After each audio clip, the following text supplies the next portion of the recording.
Well, hello and welcome to Roli Pulse, a digital initiative by Roli Books. I am Chirag, commissioning editor at Roli Books, and I'm delighted to welcome all of you who are tuning in, watching this live session right now. We are going live right now in association with Scroll.in, Crossword Books, and Shopperstop. And you're watching this live on the Roli Books' Facebook page and Twitter pages, as well as the Facebook pages of Scroll.in, Crossword Books, and Shopperstop. So wherever you are tuning in from, thank you. Thank you for joining. Uh, as most of you know, for the past 4 weeks since the lockdown, in the absence of books in bookstores, we at Roli Books have been bringing you these engaging live sessions and recorded chats with writers, artists, public intellectuals, sports persons, among others, via our digital platform Roli Pulse. And I want to thank each of you for joining in, sharing your comments, asking questions. Just like the previous sessions, you can also share your responses to this live. Type your comments, ask questions, and if you're watching this on Facebook or Twitter, you can share it on your personal timelines and start a watch party. In the past month, more than a month, one of the hopeful set of images that have emerged are images of animal sightings in neighborhoods and streets. One has heard more bird songs than one did before, depending on where you live, of course. Air, water, and soil quality is improved.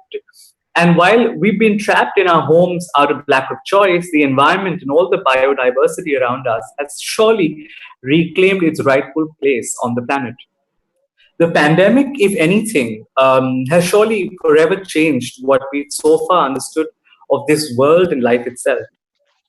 Now, this evening, diving deep into this conversation on reimagining wildlife and environment protection post COVID-19 are a set of excellent speakers. We have with us Jairam, Ramesh, Vivek, Menon, Bahar, Dutt, in conversation with Chetan, Bhattacharji.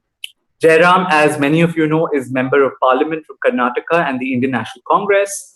He's been a union minister holding several key portfolios, including environment and forests. He's also the author of several well-known books such as Indira Gandhi, A Life in Nature, and Green Signals, Ecology, Growth and Democracy in India.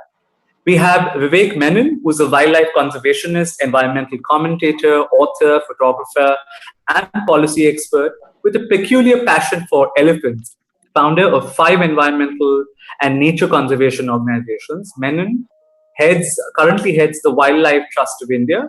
He's the author of 10 wildlife books, including the best-selling Indian Mammals, A Field Guide. And also we have Bahar Dutt, who's an award-winning journalist and conservation biologist. She's worked as an environment editor with CNN IBN 18, News 18, and is currently teaching at the Shiv Nadu University. She's the author of 2 books, most notably and most recently, Rewilding, India's Experiments in Saving Nature. She's worked with UN Environment Office in Bangkok, and Bahar, Vivek, and Jairam are going to be in conversation with Chetan, as I said. Chetan is managing editor at NDTV, where he drives content and programming on air pollution and climate change. He writes on air pollution as well, and is keen to see how science communication can engage more people. On a more personal level, the respiratory issues of his 2 daughters really drive the kind of work and focus he has, the work that he's been doing, the focus on air pollution in his career. So welcome, Jairam, Chetan, Bahar, Vivek. I hope you enjoyed this chat, and welcome to Roli Pulse. I'll just hand over to Chetan now to dive right into this chat. Thank you. Thanks, Chirag, and thanks for the intro. And everybody, welcome to Roli Pulse. As far as the virus is concerned, we still don't know how this spreads, how rapidly it spreads, and whether there'll be waves of infections, whether there'll be a resurgence in a couple of months later in the year, and how the pandemic will play out. But what we do know already, it's just been about 2 months, that is the biggest disruption since Second World War. And the 2 most visible changes that Chirag also pointed out are that we've seen blue skies, clean air, wildlife in many parts. But this is at a massive cost to the economy, and lakhs of people have been eating less or even starving. So just quick first takes from each guest. The Prime Minister in a statement recently said that on COVID-19 mentioned that climate change and that this is a crisis, that this crisis is an opportunity, and India must be ahead of the curve in the post-COVID world. So what I want to ask you is, how much of a setback and how much of an opportunity is this disruption for our topics, the environment and the conservations? Jairam, would you like to start? Well, first of all, I was amused to hear Chirag describe Vivek's passion for elephants as peculiar. There's nothing peculiar about it. It's the national heritage mammal of India. And I applaud Vivek for the extraordinary passion that he has brought to the protection of the elephant. Now, this crisis, of course, nature has been restored. The equilibrium has moved in favor of nature, but that's because human activity has come to a halt. Economic activity has come to a halt.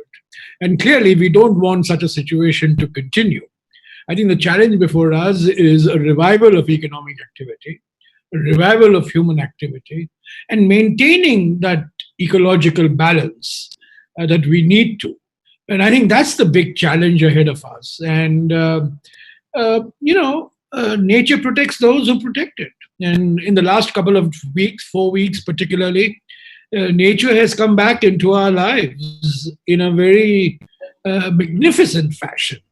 But I'm sure we don't want the situation to continue because we want economic activity to come back. We want people to move. We want livelihoods to be restored. We want the economy to move faster.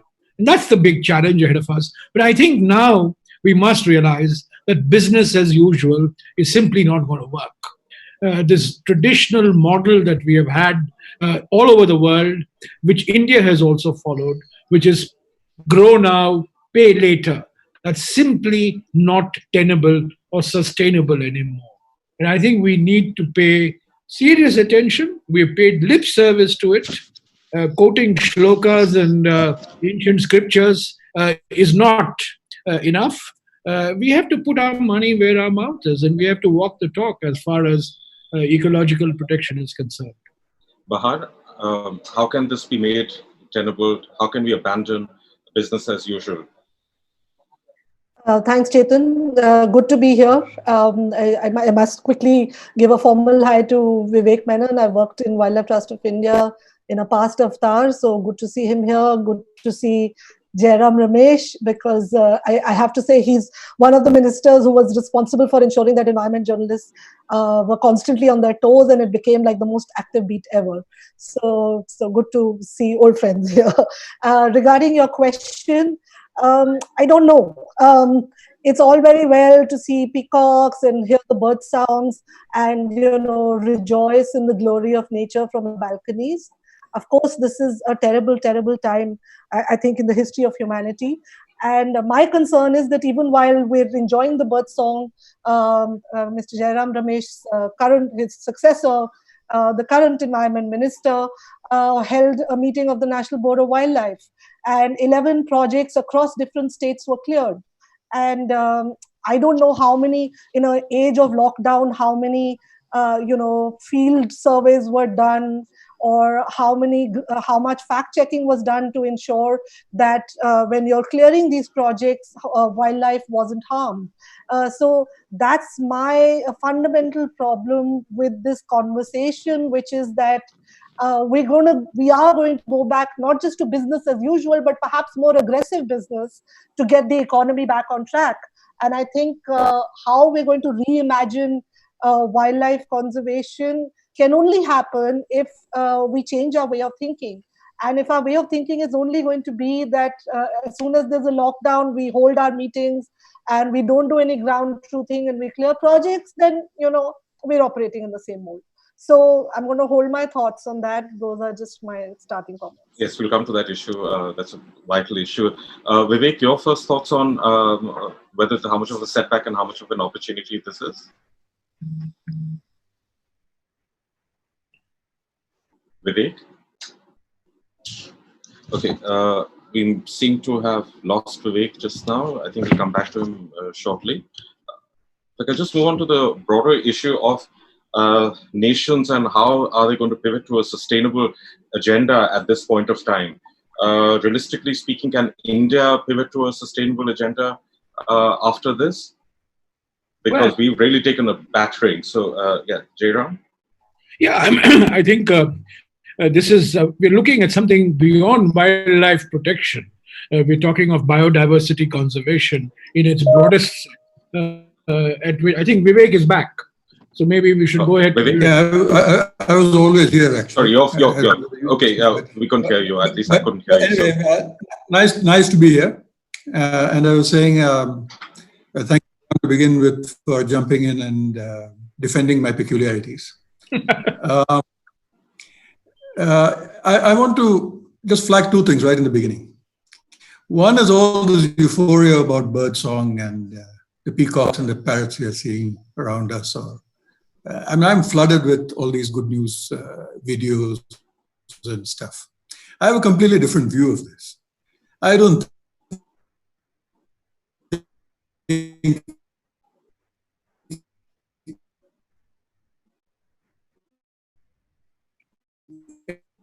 anything is really come back. Okay, I think Vivek is having some issues with the connection. So, Jairam, Well, if you can come back to you. as I was saying, the broader question is really biodiversity conservation. I mean, it's, the whole issue of deforestation, the whole issue of environmental clearances, and of course, wildlife protection. Wildlife protection has suddenly become, very visible because we are seeing birds, we are seeing wildlife, and we are, that's what's happened in the last 4 weeks. But I think the real issue is that once the economy is sought to be brought on track, are we going to cut environmental corners in the name of faster economic revival and growth? Or are we going to be serious about enforcing the laws that we have? And let me tell you, Chetan, India has the most progressive laws when it comes to the environment. Of course, we have to change and make some of these laws more up to date, particularly insofar as air pollution is concerned. But we have progressive laws, we have stringent standards. And the question is, are we going to enforce them? Or are we going to put them on the back burner and say, no, we need to revive GDP growth, and that's our priority? And that would be a disaster. That would really be a calamity.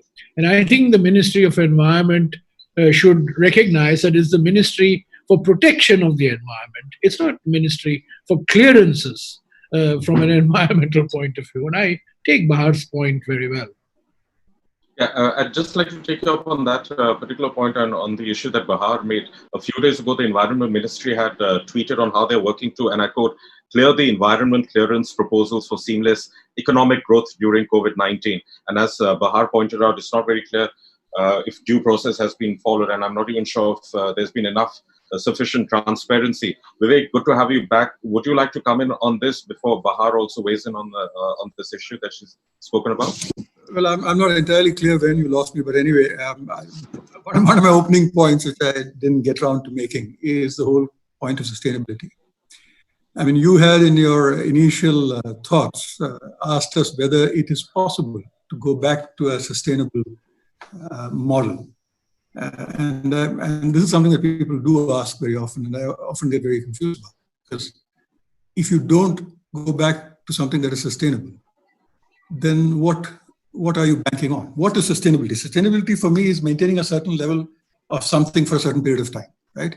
Now, sustainable development, as was defined by certain sets of gurus, and I have my own views on that, is that we should maintain a certain set of levels for maintaining human needs for this generation that is good enough for our future generations. Human needs, okay? Number one. And when you talk of biodiversity, of course, human needs is not the entire needs that you need to consider. But even if you consider human needs, the question is, what is your need? And when you're talking about business as normal or whatever, what is that? Is that an aspiration of 9% economic growth? Then we have a different scenario. Are we content with 7? Then it's a different scenario. Are we trying to stop at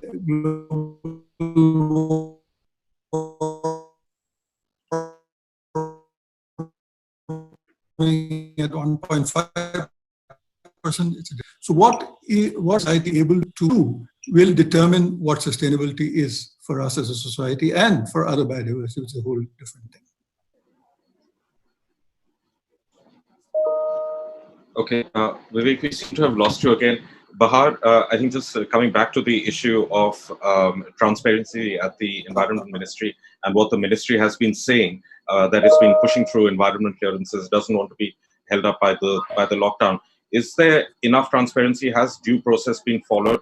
And is this going to be an issue in the weeks ahead once hopefully we get the coronavirus pandemic under control and we know how it's going to play out? Will that be a concern that they're going to say, okay, we've taken enough of a beating, let's push through environment clearances, let's create new factories, lower emission norms? There's an indication that's already happening in China. Well, Chetan, I mean, the transparency which you're talking about in policy was not even there in normal times. So, to now expect the ministry to be very transparent in the way they're operating, I'm not sure. I'm not even concerned. I mean, let's leave being transparent.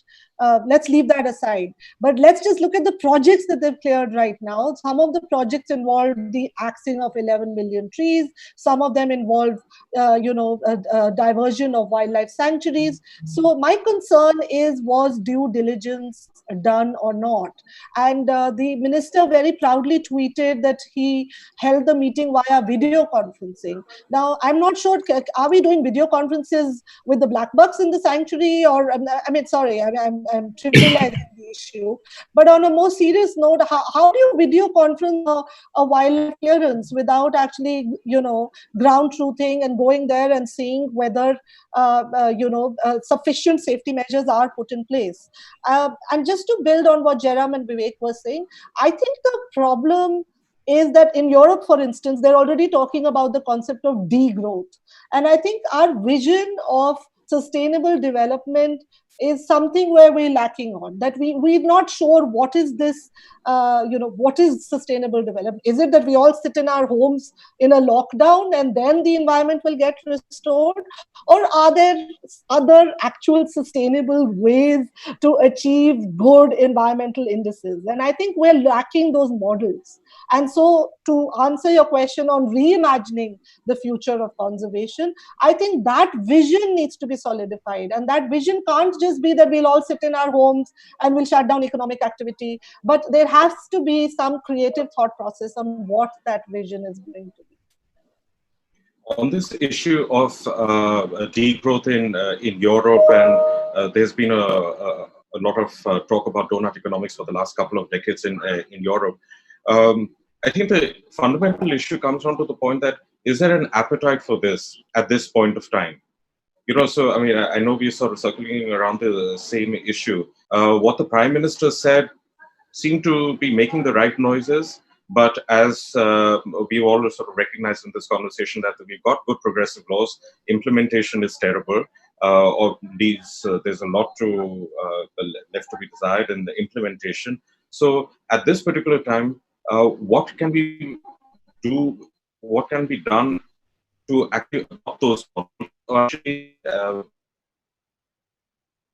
only, but at least in the next 3 years, 5 years, that we can adopt this. Now, there's this whole 5 trillion target also by, I think, 2024, if I'm not mistaken. So what exactly is going to happen? Can this be incorporated into that? Jairam, I'm sure you would love to take that question. That I've been saying for quite some time, and I think it's now going to be far more relevant than ever before, is that we have to look at the environmental issue from a public health perspective as well.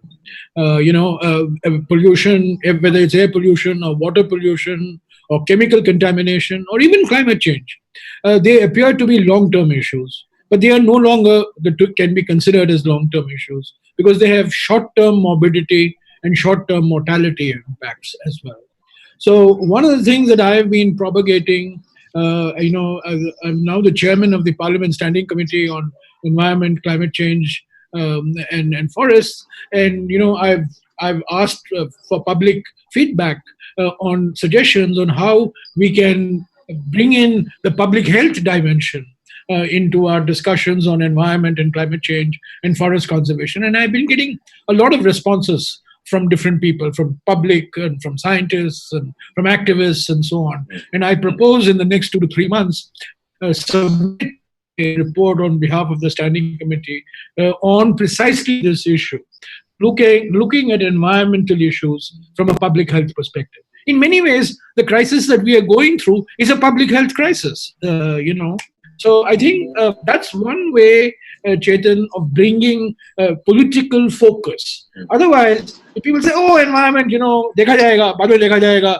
abhi project ko clear kar do, because we need 8% GDP growth, we need foreign investment, those types of arguments. And I think the public health argument, if it is based on sound evidence, and today there is enough evidence to show whether it's climate change, whether it's pollution, whether it's contamination, is extracting a huge public health cost in India. I think we may be able to get political traction. And I'm hoping that the Standing Committee report that I will submit maybe sometime at the end of May will begin a conversation, and government will, at least Parliament, will begin to discuss these issues. Thanks. Vivek, I hope we've got your connection back. To come to your next question, I think the opening questions, we've moved beyond that. On the issue of finances to protect wildlife, this is something that you've been speaking about, and that how funds are hard to come by for people. And as you wrote that, where there's no money for saving us, will we have time or money to save other lives? So what is the solution you propose? I mean, funds are a serious crisis. The government of India just doesn't have the money. There are no taxes. And after this, it's going to become, the revenues are really low. So after this, that's going to become a really big problem. So what is the solution, a realistic solution, a balanced solution that you can suggest? Yeah, I think this is going to be a major challenge for us. In terms of even the climate change scenario, what we had envisaged or the world was calling for was for something like $140 billion a year to ensure that we stick to our climate goals. Now, that the 195 countries that signed on to the climate protocol said that that's too much. Although it is just 0.1% of global GDP. But still, we thought it was far too much to reach the climate goals that we set ourselves. Now, in the current scenario, I fear that as soon as the world starts getting back to normal, it will not be the bird songs in your balcony that you'll hear, but the role of industry and developmental projects starting up again. I think the appetite for growth will actually increase. I was just listening to Jairam. I have not gone off this conversation, even if you can't hear me. I've been hearing all that you are saying. So I'm very, very happy that the Parliament is taking this up. And perhaps using the health angle to human beings is one way of getting social will behind it. But I think one thing that this report that you're tabling in Parliament must address is the cost that this is going to cost the nation, and where we're going to find that money to put aside. And if we think of it as an esoteric need, as a peculiar need of some sets of people to protect environment and nature, then we are going to still find it as something that we will find right at the end once all other financial needs are met. And that will just not be enough. We will need to put it center stage and need to carve out that commitment to meet the goals we're setting ourselves. These goals, remember, so far the conversations that most of you are having are the goals that are required for human sustainability. I keep saying that if we do most of what we have been talking about, it may still not save the elephant or the tiger or the endangered birds in play, because what is threatening them may not be any of these things that are threatening us today. We talk about clean air, clean water coming. Okay. Vivek, I think we are having some connection problems again. Gone from some of those places. Are you not hearing me now? Yeah, I can hear you. Back now. Yeah, you're back now. So I was just saying that we just need a holistic view of things and political will eventually. And Jairam being here is the right person to address it, whether in the Parliament Standing Committee or elsewhere, to ensure that we have that political leadership and will to take this forward. But I agree with Vivek, but the task is not going to be made any easier. In fact, it's going to be much more difficult now. Yes, because of the economic pressure, the need for reviving economic growth, and so we really have to put our heads together. And this can no longer be an us and them type of an issue. Yeah. It's a collective issue, and I think we have to demonstrate that environmental protection is for the good in the short term. It's not something for long-term benefits or some middle-class elitist pastime. It's absolutely essential for protecting livelihoods. And I entirely agree with Vivek. The situation, in fact, is going to be far more difficult now because of the pressure, investment, growth, industrialization, and so on and so forth. Yeah, just on that point, I think the challenge will have to be on how we can make money, we can profit, we can have growth from a sustainable model, something like what California has done in the last couple of decades. But just to stick to your, Jairam, to your argument on public health. Now, we've been seeing, there have been studies coming out in the last couple of weeks on how air pollution has actually compromised COVID, make the whole pandemic far worse. Now, is that kind of an argument that would get some traction in Parliament? Because whatever happens, we need the laws, need the policy to change, and that the Parliament and the courts and the government are the 2 or 3 places where this will happen. So is that kind of an argument that could get us somewhere? Unfortunately, government, every time the air pollution issue has come up, government has taken the position that these are all foreign models and these are not Indian models.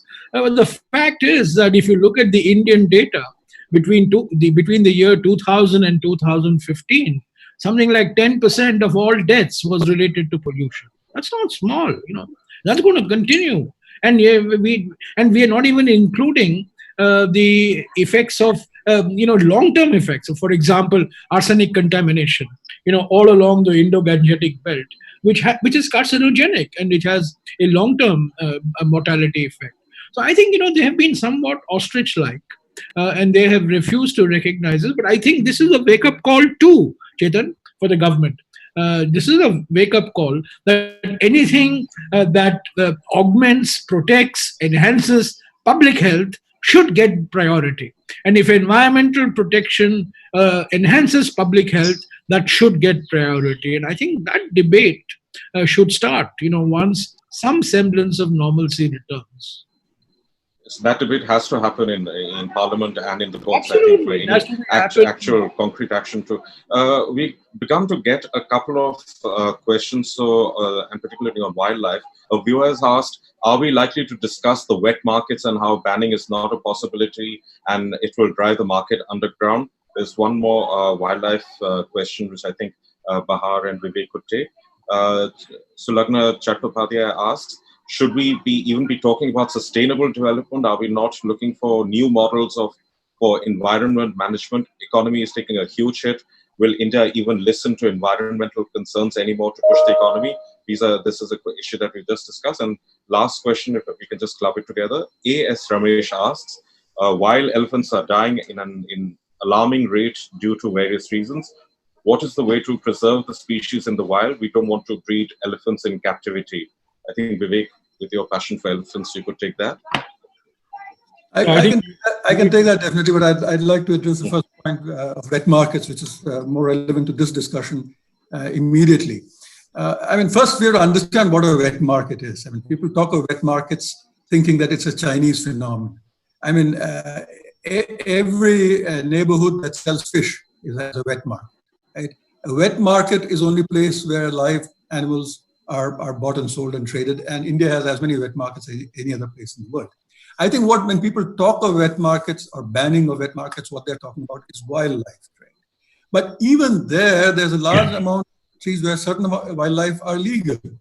So you cannot ask them to ban something which is legal within their country as long as it is not posing a danger to health and or is not sustainable for that species. The reason, unfortunately, is because many poor nations in Africa and other places are depending on certain kinds of wild animals for food. I'm not saying we should do it in India, but I am saying that what we really need to focus on is that the illegal wildlife trade that is driving a lot of these markets in the Far East must be shut down. I must compliment China for having taken some steps, but not fully enough. But definitely some major steps which I had not expected China to take. Having gone into these illegal markets myself, undercover in the 90s, I know fully well what the Chinese and the Japanese used to do.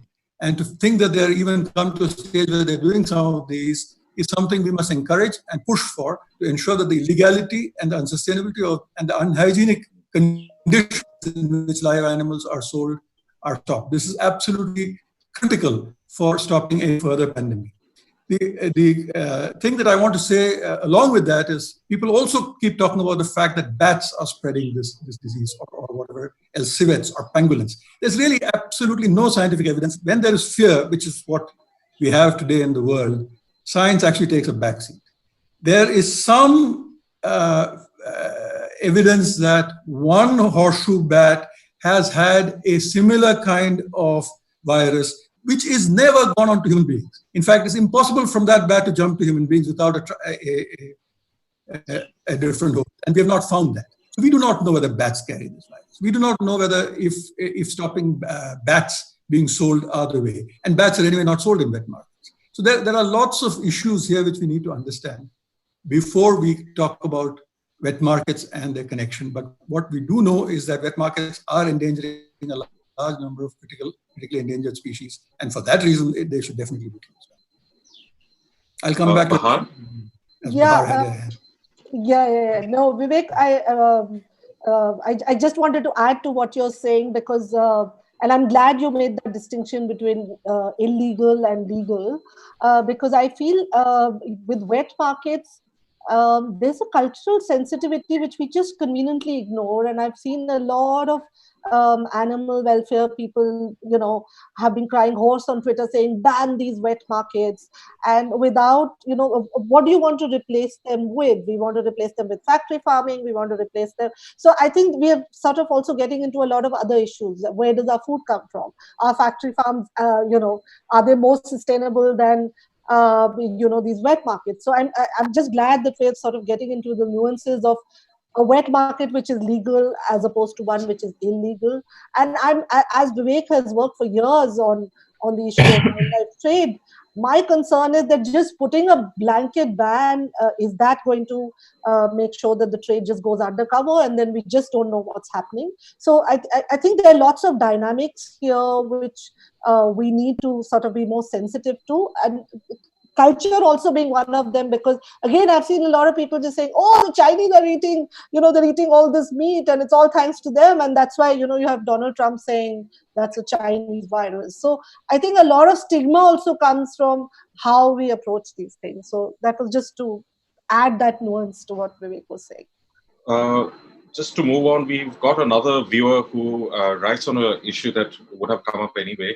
After the 2008 economic crisis, fossil fuel emissions went up like never before with great aggression. This is perhaps likely to happen after the pandemic merge. Again, an issue that we've been speaking about, but we're speaking on a day after the oil prices have crashed. And we're also speaking about India's progressive policies and laws. Subsidies, according to a study, have fallen by more than half since 2014, it says over here. And experts believe that long-term ambitions can still be maintained. Now, can we kick the fossil fuel habit, say, in the next 8 to 10 years? 2030 is supposed to be the big target for achieving all sorts of environmental goals. Well, I think we are being, and I welcome the aggression on renewable energy. We have made a commitment in Paris in 2015 that 40% of our electricity generation by the year 2030 will be non-fossil fuels, which means renewables, nuclear, hydel, and so on. And I'm pretty sure that we're going to be able to cross 40%. I wouldn't be surprised even if we reach 50%. But by the way, we should make a distinction. This should be 50% of supply. It should not be 50% of capacity, because renewables gives you capacity. It gives you only 20% supply. So we should really keep the supply in mind. Getting 50% electricity supply from non-fossil fuel sources by the year 2030, and moving aggressively from internal combustion transportation to electric transportation is very much a reality. And I think it's going to accelerate. And I think India, as a latecomer, has a great advantage. We've been, in the last few years, been very aggressive on solar. Solar prices have come dramatically crashing down. When I was Environment Minister, for example, in 2009, solar prices were 15 rupees a unit. Today, you are getting 2 rupees 50 paise, 2 rupees 40 paise a unit. So, solar is becoming, and the price of coal is going up because of the environmental cost. Price of nuclear is going up in the post-Fukushima scenario. So, yes, I think we have to move. We've got to be very, very bold, Chetan. We've made big commitments in Paris, and I think we should surpass them. What bothers me is not so much, the electricity part. What bothers me is the forestation part, the deforestation part. And that's what really bothers me, because our mineral resources, our iron ore, our bauxite, our coal, these are all located in prime forest areas. If we are going to have this, very cavalier clearance for projects, then, our forests are, they absorb the carbon dioxide. We should actually be preserving our forests. We have a great misconception that, we can do compensatory afforestation. That's crap, Chetan, because in one way, you're destroying a natural forest, and a compensatory monoculture afforestation can never substitute ecologically for a loss of a natural forest. That's what really bothers me. And I hope that, when we come back to normal, we don't go aggressive on clearances which involve a large diversion of forest areas. In the last couple of months, there have been railway projects, there have been hydel projects, for example, in Karnataka, in the Western Ghats, which are very dangerous from an ecological point of view. In fact, which I had red flagged 10 years ago, but they have been cleared, and I think that's very, very disturbing. But will your committee, hopefully your committee will be like a watchdog on these projects, right? Committees are not watchdogs. These are watchdogs that can only bark, they don't bite.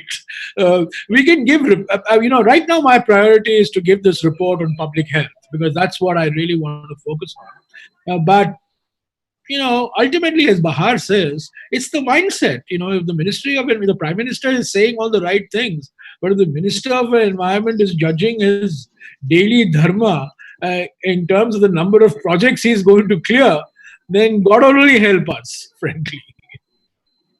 Thanks for that. I'd love to get Vivek and Bahar's opinions on this also, on kicking the fossil fuel habit. And there is some sign of hope in terms of our renewable energy plan of action over the next few years. So, Bahar, first to you, do you want to weigh in on this, on kicking the fossil fuel habit? Yeah, just to add to what Jairam was saying, he was very generous in terms of what the commitments we gave at Paris and how we're on track. But there's one point on which we're not on track, which is our forest commitment. So we are lagging behind on that. So I think that will continue to be an issue. He's rightly pointed out that there will be this competition between land and resources. And just to add to this viewer comment which came in, that what is this paradigm of sustainable development? I think that the world is talking about a circular economy, and only 9% of the world's economy is circular at the moment. So I think that's a figure which we could afford to increase. If we move in the direction of a circular economy, then I think a lot of these dichotomies, a lot of this competition of resources versus protecting the environment will get resolved. If we produce if we make products with the intention that we have to recycle them, that they're not going to be for one time use. Even our cell phones, all of us, our cell phones, we're changing them every for a policy. So I think if we somehow integrate this, and I know a lot of corporates are trying to do that. IKEA, for instance, has committed to a circular economy. There are companies around the world who are getting onto this paradigm, and I think that if our government starts thinking on those lines, there are creative means to get out of this dichotomy. I agree. I agree with that. I agree with Bahar, actually. We've been leaders in circular reasoning. We should now be leaders in circular economy. Yeah. Just jumping in. I'm no expert on energy, and I'm happy that Jairam raised that point that commission capacity of renewable is nothing similar to what is actually being supplied. So I think the figures that I have is that we are at 47% commission capacity, but we're at about 22% of actual supply of renewables, and really that's where we need to focus on. And I remember when he was minister, one day we were discussing this, and he did tell me, and as I said, I'm not an energy expert, but he did tell me that India was actually the leader in solar long before China and other parts of the world, and we actually lost it somewhere. And I'm glad that we're picking up that plot once again. But coming back to the other point that he raised, which is to me equally, or if not more important, is deforestation and or afforestation. The two are different, right? So remember two things. Purely in terms of the climate thing that we're talking about, 11% of all global emissions is caused by deforestation, which is about as much as all vehicular traffic emissions put together. We spend most of our time talking about vehicular emissions and pollution in cities and mitigation measures, but we talk far too little about deforestation, right? Forget climate change. If you are a politician who's only bothered about the fact that 1/3 of the world's poor live in India, please remember that 1.6 billion people depend on forests for their livelihood. 1.6 billion people globally depend on forests for their livelihood. So purely in a political sense, apart from your climate change goals that you've set yourself, how can you justify the deforestation that we are at the moment in the midst of and trying to accelerate? This is different from what, again, Jairam referred to as compensatory afforestation, which is, as he rightly said, a joke. Planting eucalyptus is not going to help your carbon emissions, nor is it going to help biodiversity. And therefore, I'm going to take that one little question on elephants now and say that if you keep planting eucalyptus and poplars and wattles, you're not going to give elephants the right of passage, which is what we have been trying to do for a long time. Elephant is a big social nomad. It needs to move. Now, if you destroy natural forests and plant little vegetable and patches of plantations and hope that this will allow wildlife migration passages that it has for millennia, then you are fooling yourself. So that is a whole different reason why you should avoid deforestation, but equally important. One of the dangerous things that the government had embarked on a couple of months ago was to privatize the degraded forest lands. Now, these degraded forest lands have rootstock, and they can grow natural forests. They can be regenerated. Now, if you privatize these forests, the private sector will grow eucalyptus or poplar or bamboo, or something to meet their own requirements, and that the whole purpose of reforesting the degraded forest areas is lost. And I entirely agree with Bahar and Vivek. In fact, the single biggest challenge for us is to maintain our forest cover. We have 70 million hectares of forest area, out of which roughly, I would say about 25% is good forests, and about 40 to 50% is degraded forests. So we have to improve. We don't have to improve the quantity of our forests. We have to improve the quality of our forests because, this forest absorbs CO2. In a way, they're a carbon sink. So, but that's going to come under tremendous attack, Chetan. The corporates will want it. They've all had an eye on it.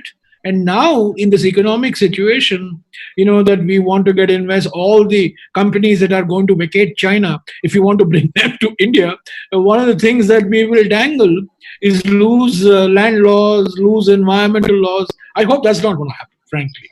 Yes, I hope so too. There seem to be some indications happening in China. Bahar, a quick question for you that's come specifically for you from a viewer. Can you give positive examples of rewilding and afforestation? Yeah, thank you for that. I don't know who that viewer is, but I'm so glad that was asked. I'm not going to go into afforestation, but I will talk about rewilding.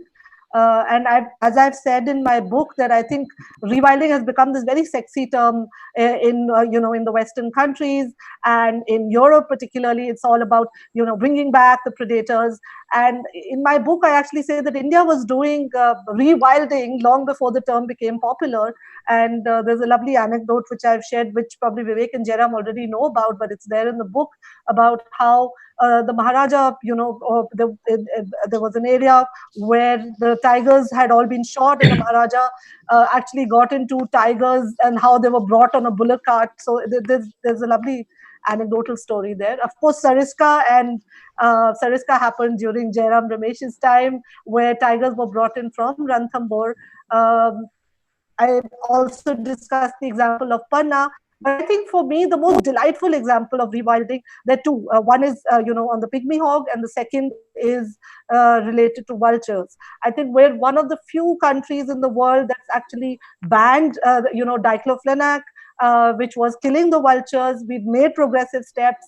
At that time, we didn't sort of argue and say, no, this is going to affect our economics. We made a positive commitment there. Europe is still dragging its feet on, banning this drug which kills vultures. So I think those are great examples where we set up these rescue centers, we set up these breeding centers, but we're still lagging behind on the permits and where to release these vultures.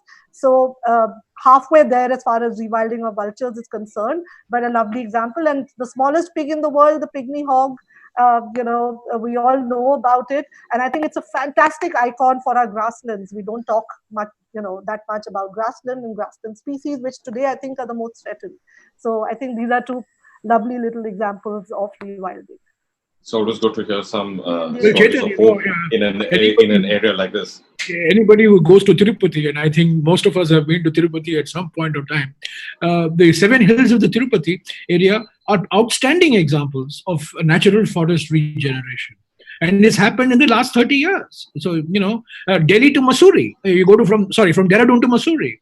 Mr. Seshan, who used to be the environment minister, secretary, used to say that the hills of Mussoorie are as bald as my head. But, if Seshan was alive today, his soul rest in peace, he will see that, it was a very luxurious hair growth he would have had.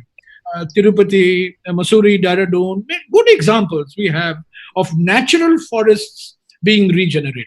I think we should get rid of this compensatory afforestation. This is a real, it's a misnomer.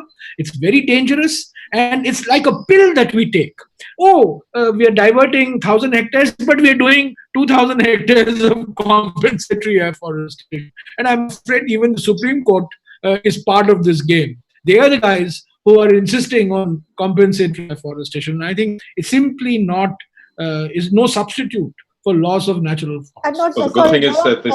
Oh my God. Sorry, carry on, Bahar. No, Chetan, I'm sorry to interrupt you, but just a quick thing, because we're so obsessed with planting trees, and our, this is almost an obsession with me, which is that we just see rewilding as we'll go and plant trees, and it's a far more complex process, and it is about if you go into the technicalities of conservation biology, Sule actually defines it in terms of introducing predators. So he calls it as the 3 C's of rewilding. So I'm just saying that rewilding is a very complicated process, and you cannot just treat it as we'll go plant 1 million trees and the species will automatically return to that forest. But I think it gives hope. Okay, we've got a few minutes left on this. That I think we should be addressing is that even though the coronavirus issue is snowballing, is devastatingly fast, killing lots of tens of thousands of people, the bigger crisis, arguably, is still climate change. Now, how will the COVID crisis change the course of the battle against the climate change? I know it's still, again, a couple of months into this crisis, but going ahead. Well, I don't think we should, slacken up our efforts. Climate change is very much a reality. The uncertainty in the monsoon, for example, the retreat of the Himalayan glaciers, the rise in mean sea levels and deforestation, these are all prime examples of climate change being part of our day-to-day lives. It's no longer something that's going to happen 20 years from now. And climate change has public health consequences. It has consequences. Sorry for interrupting you, Jairam. Of course, everyone knows that, but the point is, again, I think the political will to actually stick to that path and to make sure that we're going to be delivering on that. I know some countries, smaller countries, small economies have done that, but how? What you see, has this corona pandemic done damage to the road we were on? We were making slow progress, not enough. It has. It has. We've already postponed the UNFCCC, which was supposed to happen this December. It's going to happen next year. A lot of countries have come forward and said that we may not have money to put on the table to combat climate change because we have to fix our economies. So of course it's going to have an impact on climate change. But I'm hoping, Chetan, that study you cited before, which says that COVID-19 is impacting people far more who are exposed to air pollution. I'm hoping that the politicians are going to listen to that and say, okay, air pollution equals climate change equals COVID-19, and we need to do something about this. I think one of the points, Chetan, that's not coming out is the comorbidity issue. That people who have, other symptoms are far more vulnerable to the impact of COVID, and air pollution certainly is one of them. So the comorbidity issue, the more and more it comes into the public domain, I think people, the politicians particularly, will not slacken in their efforts. But, frankly, let's be very realistic. This is a political economy, and in the political economy, revival of growth, revival of investment, revival of jobs, these are going to be overriding preoccupations. Understandably. Vivek, a quick comment from you, and then we'll just move on to the last question. And I think there's one more question from a viewer. I think summing it all up is far better, because both Jairam and Bahar have said most of the things that I want to say on this topic. So I think we can move into what should we do really in this whole. Yes, that's the big question, and hopefully there will be some answers emerging from this. Just circling back to what Jairam said a couple of minutes ago,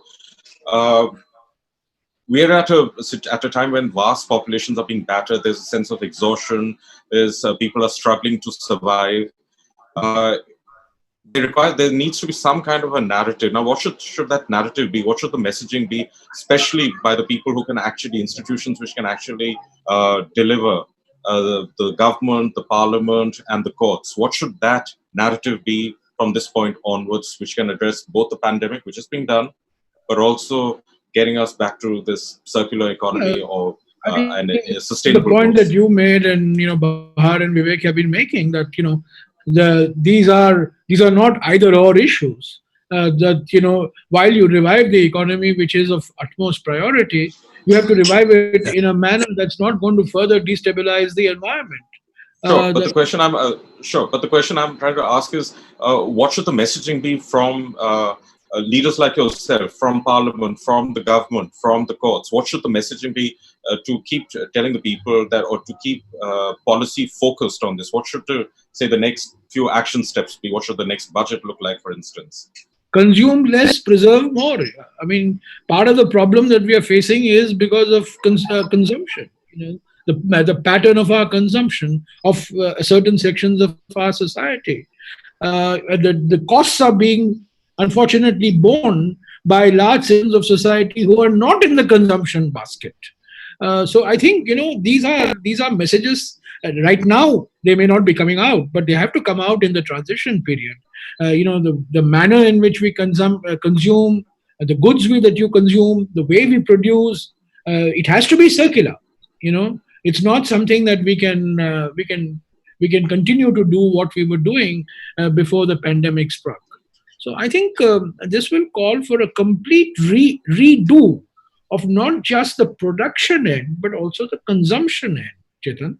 And I think that this is going to be a very, very important political task. And I'm hoping at least once our standing committee submits its report, and that's why I went to the public through social media asking for feedback, asking for suggestions, and I've got a lot of people who have given very worthwhile suggestions, because this cannot be a top-down effort. This has to be a collective effort, in which all of us pull our heads together.